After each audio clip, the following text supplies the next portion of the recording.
Just took a picture. I just took a picture and it looks stunning. Like,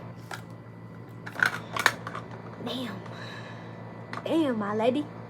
But outfit check, guys. Outfit check. Kasi pupunta dito si Lisha.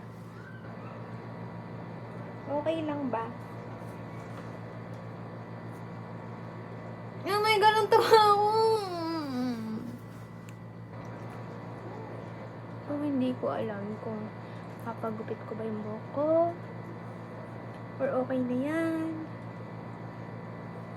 Pagupit ko ba? Or ganyan-ganyan na lang talaga, ate? Hindi ko alam. So, okay na siguro yan. And yung setting spray ko.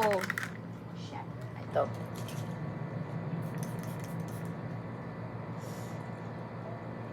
Sobrang tagal.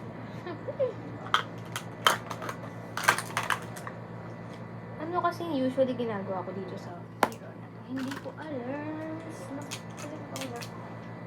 And yeah. Magliligpit lang ako dahil baka papunta na si Lisha. Lisha, asan ka na ba? Lisha, kanina ba ako naghihintay?